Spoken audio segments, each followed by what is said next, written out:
These were my daughter's and she has since outgrown them, so I get them now. I have wanted a pair of cool, funky, oversized patchwork jeans forever, so now I have the perfect opportunity to mash these up to create this. I'm a refashionista, Sheri, and I show you how to use what you have to make what you want.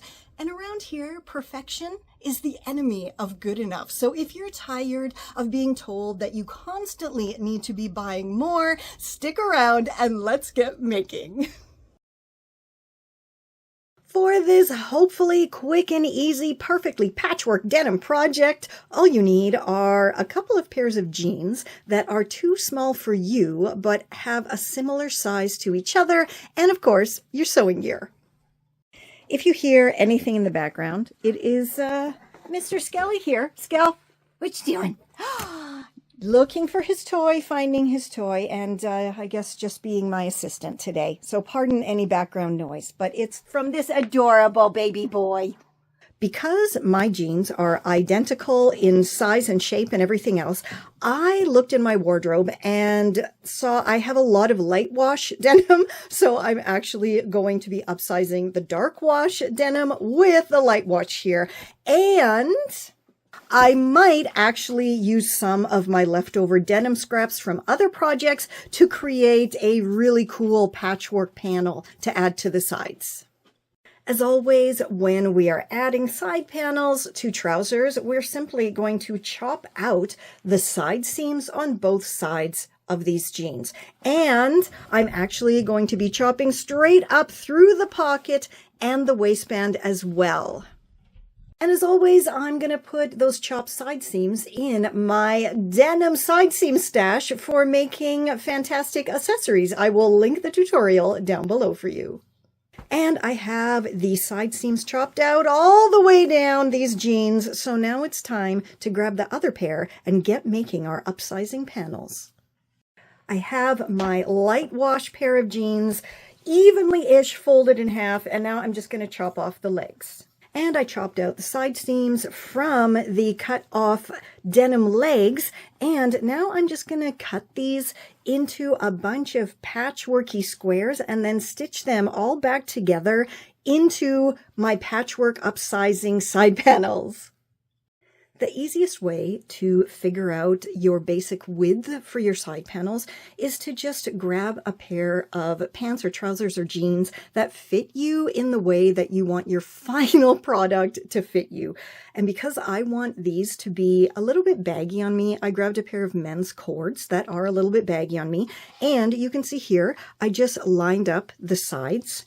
And now I'm just going to measure this overhang bit here, and that's about 9 centimeters. Now you can see this is just on the one side. So really that would be, 4.5 centimeters on each side, plus another 4.5 centimeters for the front. So I think in total, if I make my panels about 10 centimeters each, that should be more than enough for seam allowance. So to get the length of my side panels, I simply measured from the bottom hem all the way up to the waistband, and that's almost exactly a meter. So now I know I have to make my side panels 1 meter by 10 centimeters. So now I'm just going to go chop up a bunch of denim and create those panels. And here is my first side panel. I think that looks super cool, and I can't wait to get it into these jeans, so that's what I'm going to do right now.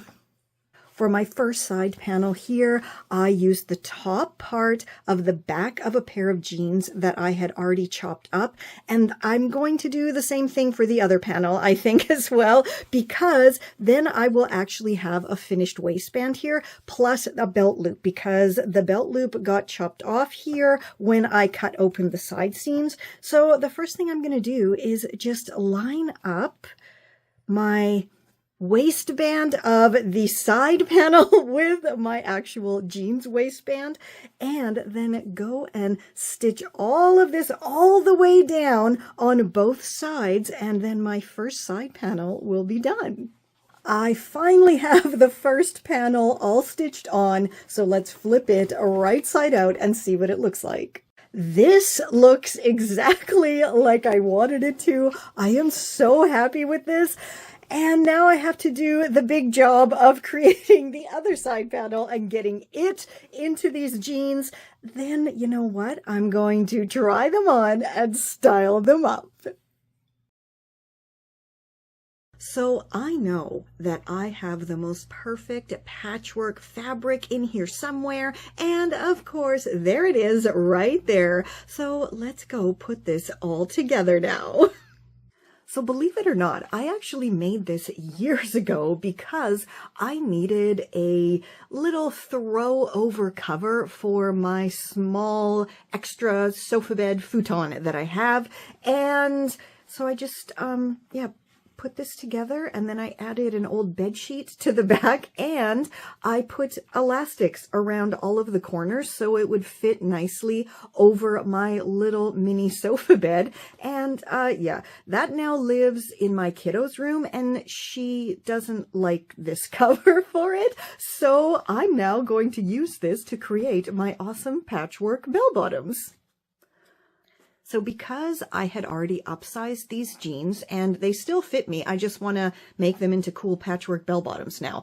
So the bottom is clearly going to be a lot wider than the top, but I still need to have enough fabric up here to keep them upsized for my body. So I'm just going to quickly measure here, and it's about 4 centimeters. So I think I'll do 5 or 6 centimeters up at the top of my insert fabric, just to make sure I have enough seam allowance and they're still going to fit me. Okay, so clearly the very first thing I have to do is remove these inserts, and I don't really want to faff about unpicking all these seams and then the denim's going to fray and everything, so I'm just going to simply chop them out. So now that my previous inserts are all chopped out, I can go ahead and create my giant triangle inserts to put into these jeans to make them into bell bottoms. So as you can see, I already went ahead and chopped out a couple of fairly even large triangles from my awesome patchwork fabric, and I did make them a little bit wider at the top because, you know, I am using them for upsizing those jeans still, and definitely a lot wider on the bottom. So now I'm just going to go even these up, and I have to sew these back together because I still want to keep the front and the back here. I do think it's important to have the lining because I don't want this against my skin. Plus it gives it a little bit more structure. So I'm going to go do that, and then we're going to put them on the jeans. So I now have my front piece and my back piece all nicely stitched together. And when I flip it right side out, we have something that looks like this. Now, clearly I do have to go and press this so it is nice and flat here on the edges, and I have wonderful straight lines that I can be working with when I'm stitching this on my jeans. So as much as I hate ironing, guys, it really, really does help with the finished product to have wonderful flat straight seams. And you see what I mean? My edges here are all nice and crisp and flat, and everything is just very nicely ironed. So now we can go put these in the jeans and finish off what I hope will be a pair of amazingly awesome bell bottoms.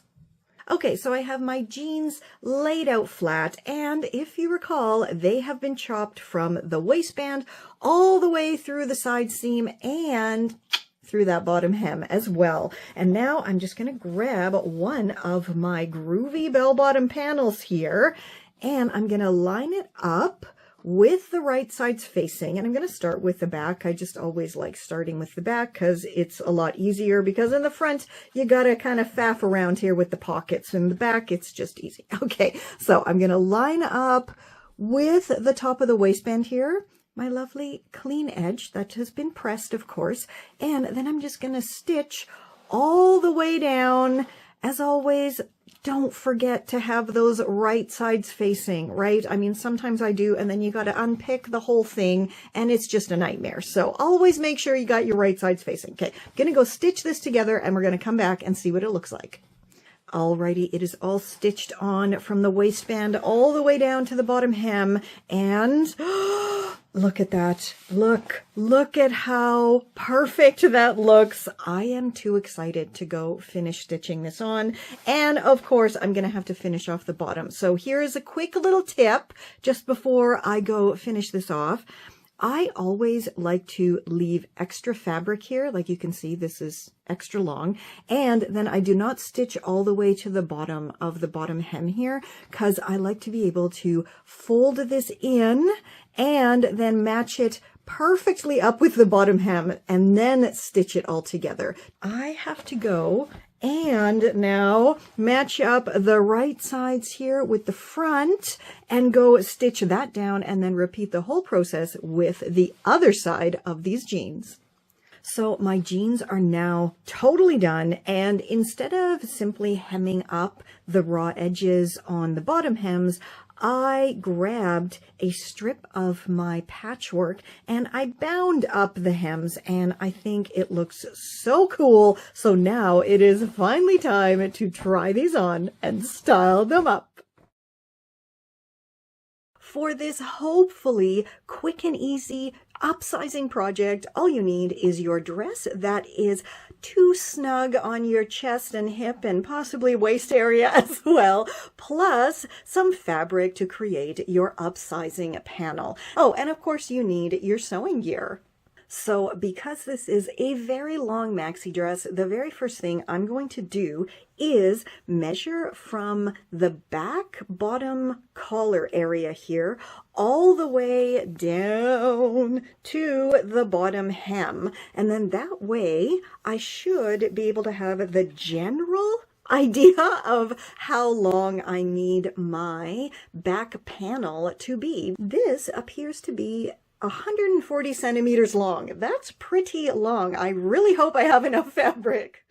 Luckily, my plaid shirt is kind of like a tunic length, so I'm pretty sure I'm going to have enough fabric here, and I'm just going to measure the back of my tunic shirt from this area here. I totally am forgetting what this area is called. Is this a yoke? I don't know. You let me know down below. This back part here, what is that called on a blouse or a shirt? Anyway, so I'm going to measure from the bottom of that all the way down to the end of my shirt here, and it is about 70 centimeters, so that's pretty perfect. If I cut out this back piece and then chop it in half and stitch it together, I should have pretty much exactly 140 centimeters, which is perfect.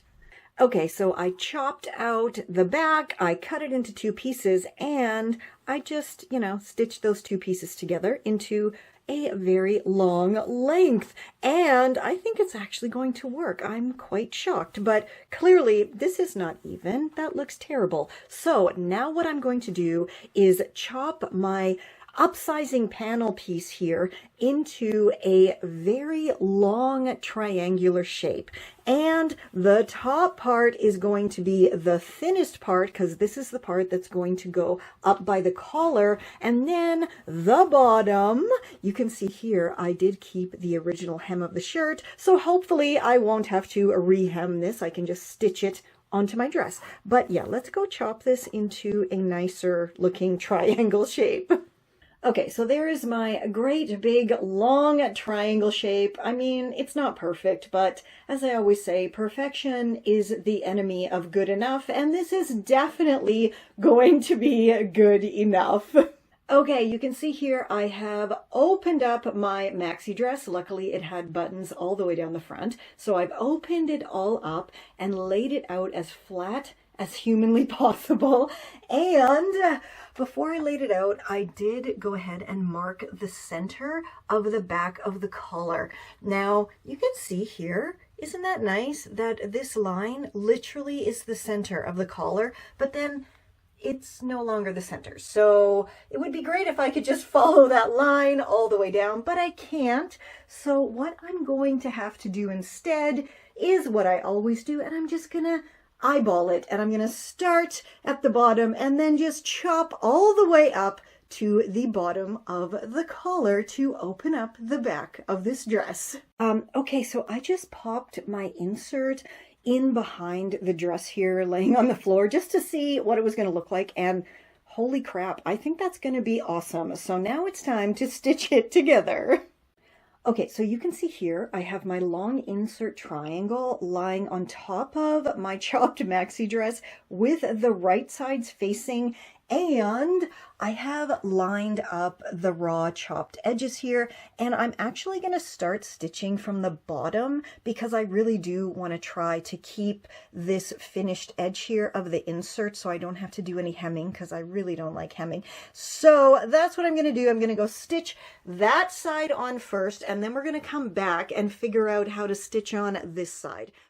Okay, so once again, my little refashionista brain was successful, and this actually worked. I cannot believe it, and I'm super excited now to go stitch on the other side. Okay, so before I stitch this other side together, I thought I better show you how I managed to get it all lined up nicely. So all I did was take that side of the maxi dress that was over here before, and I just folded it over. So I have the right sides facing once again, so super simple, and I have lined up those bottom hems. So now let's go stitch it together, give it an iron, and see what it's going to look like. So as I said, this definitely needs to be ironed, but how perfect did that come out? Like, seriously, look at that. I cannot believe how great that top part came out. And you see, it's just literally a triangular shape all the way down. And I know some people are going to say, oh, I want to see the inside. So here's the inside, and at the top, I simply, there you can see my little finished triangle. Then I just folded over that little bit of excess and stitched it down, and I managed to follow the exact line here of the original collar seam, so that's great. Now, because I don't have a serger, I'm probably going to go back and redo this fabric edge here because they are fraying a little bit, and I might do a rolled hem foot just to finish that off nicely. But now I'm gonna go iron this whole thing, and then we can finally try it on and style it up. For this quick and easy upsizing project, all you need is your dress or top with the too tight sleeves or armholes and your sewing gear. Before we get started, let's do a little bit of label appreciation here for this very cool 1970s, I'm thinking, vintage label. And I think it is the 70s just because of the total lack of information that is here on the tag, as well as the fact that it does have this union label and made in Canada on the reverse of the tag. But how cool is that? And that looks so pretty, doesn't it? Like the little Belinda there. Like, why don't they make cool tags like this anymore? So I've flipped the top of my dress inside out, and now I can take a look at those interior seams, and I'm thinking I'm going to chop the sleeves off, including this very thick armhole seam here.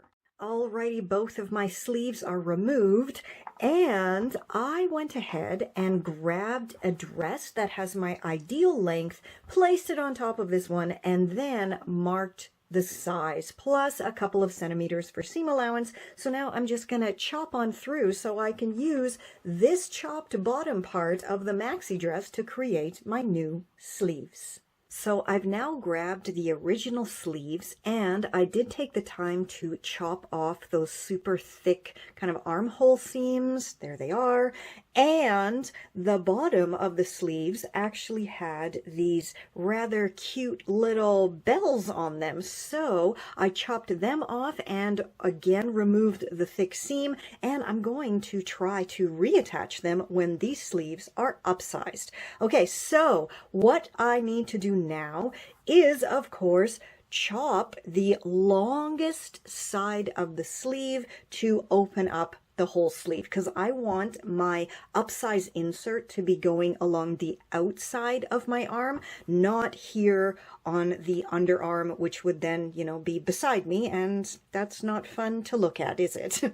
So here I have one of my totally chopped open sleeves, And I also went ahead and grabbed the chopped bottom part of my dress. So now I'm just going to measure this piece of fabric here against this long side of my sleeve and chop it to the right length.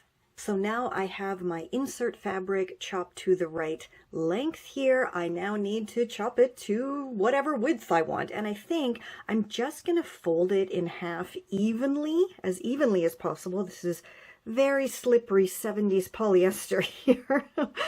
And cut it into two fairly equal pieces, and then we'll go from there. So because this fabric is, like I said, very, very slippery polyester, I think I want my sleeves to be pretty much as wide as I can get them, and I think it'll give kind of a nice blousey, easy breezy look. So I'm not bothering to do any width measurement or anything like that at all. I have my two pieces and I'm gonna make them fit. Okay, so I've grabbed one of my chopped open sleeves, and of course, we're just going to line up one of these long chopped edges with the insert fabric with the right sides facing, and now I'm just gonna go stitch it together. So I have my first sleeve insert all stitched on here, and you can see here I did a tight wide zigzag first because this is a really stretchy fabric. Wow, that really looks perfect. That's pretty much exactly what I wanted it to look like, so I'm so happy about that. Now, remember I said it had the original sleeves had these cool little bells here on the bottom? I am going to stitch this back on, and again, because this fabric is so slippery and stretchy, I think I should really easily be able just to stretch as I stitch and get it on. So it has this seam here. I'm just going to line that up with this seam here, pop it together, as always with right sides facing, and all of these raw edges lined up. And now I'm just going to go stitch that back together. Okay, my little bell cuff is now stitched on, so let's flip it up. Yay, that looks great. And if I put my hand in, oh, how cool. That looks so super cool. I cannot wait to get this back on the dress now, so let's go do that. So I now have my dress inside out, and you can see here is the chopped armhole. Now, because I increased my sleeve size by, this much, this size of insert fabric, I'm definitely gonna have to widen the armhole here, and I'm just gonna do a really quick little measurement here just to see how much I would have to. So I'm gonna say, let's start with 1 centimeter and see how we go. And if I need to chop more, I'm definitely gonna do that. Okay, so now I have my dress inside out, my sleeve right side out, and as always, we pop them together so the right sides will be facing. And I have my original sleeve seam here, and I'm just going to line that up right where I chopped it with the side seam, and then make sure everything lines up like it's supposed to. It's looking good here. And now I'm just going to go stitch it together. Okay, the sleeve is totally stitched on now. So now let's do the moment of truth as always and flip it out. What? Okay, it totally worked. Okay, so what I'm going to do is do the other sleeve, put on the other sleeve, add some lace to the bottom, and then we can try it on and style it up. Today I showed you 4 more ways to make those clothes that don't fit you once again. And this is what happens when you use what you have to make what you want. And I have so many tutorials. I am showing you every single week how easy this is. If I can do this, you can do this. I don't have any fancy tools or skills or anything like that. I taught myself how to sew when I was 38. So again, I'm sure I can teach you the basics as well. And if you love upstyling, refashioning, secondhand, vintage, everything, please do subscribe because I share brand new videos every single week. And if you want to go even deeper and totally transform your entire closet, I highly recommend joining my wardrobe revolution at refashionistasherry.com. And until next time, stay safe, stay well, and I'll catch ya on the zigzag. For just 99 cents a month, you can help save a struggling refashionista. For just 99 cents a month, you can help sustain the much-needed work that goes on behind the scenes. Every thrift flip, every DIY, every upcycle, every free tutorial can only continue with your support. Join my Refashionista crew for only 99 cents a month, less than the cost of 2 bananas or a pack of gum, and help me continue teaching anyone who wants to learn how to use what they have to make what they want. Don't let affordable, sustainable DIY style become an endangered species. Join my Refashionista crew today. This is Confessions of a Refashionista.